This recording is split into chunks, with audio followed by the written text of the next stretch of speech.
ಈರುಳ್ಳಿಗೆ ಬೆಂಬಲ ಬೆಲೆ ಸಿಗದೆ ರೈತರು ಕಂಗಾಲಾಗಿದ್ದಾರೆ. ಟ್ರ್ಯಾಕ್ಟರ್ ಮೂಲಕ ಈರುಳ್ಳಿಗಳನ್ನ ಮುಸ್ತಾ ಇದ್ದಾರೆ ರೈತರು. ಬೀಳಗಿ ತಾಲೂಕಿನ ಎಸ್ಆರ್ ಗ್ರಾಮದ ಅನ್ನದಾತ ಈಗ ಈರುಳ್ಳಿ ಬೆಳೆ ಬೆಳೆದು ಲಾಭದ ನಿರೀಕ್ಷೆಯಲ್ಲಿದ್ದರು.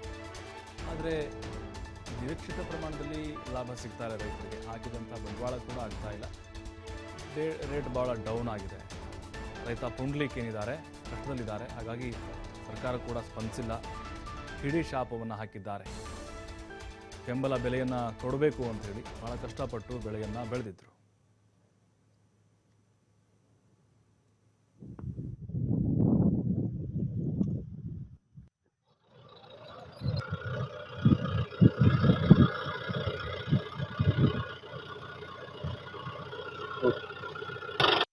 ಅತಿವೃಷ್ಟಿ ಅನಾವೃಷ್ಟಿದಿಂದ ರೈತರ ಬೆಳೆದಂತ ಈರುಳ್ಳಿ ಅಂತೂ ತುಂಬಾ ನಷ್ಟವಾಗೈತಿ. ಒಬ್ಬೊಬ್ರು ಹೊಲದಾಗ ಉಳ್ಳಿಗಡ್ಡಿ ಒಟ್ಟು ಕೊಳತ್ ಹೋಗ್ಯಾವು.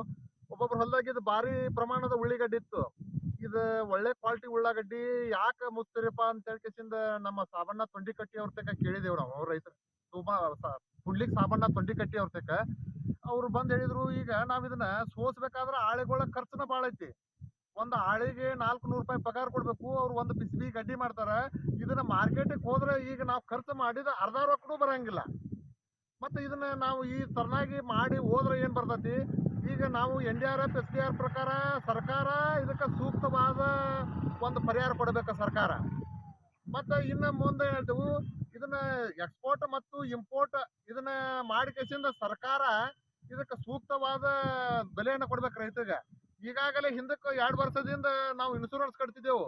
ಇನ್ಶೂರೆನ್ಸ್ ವರ್ಷ ಕಟ್ತಿದ್ದೆವು. ವರ್ಷ ಕಟ್ಟುವತ್ನಾಗ ರಾಜ್ಯ ಸರ್ಕಾರ ಇನ್ಶೂರೆನ್ಸ್ ದುಡ್ಡು ಕೊಟ್ಟೈತಿ. ಕೊಟ್ರು ಇನ್ಶೂರೆನ್ಸ್ ಕಂಪನಿ ಅವ್ರು ಕೊಡ್ಲಿಲ್ಲ. ಇದು ಯಾರ್ದ ತಪ್ಪು ಏನೂ ಗೊತ್ತಾಗಂಗಿಲ್ಲ.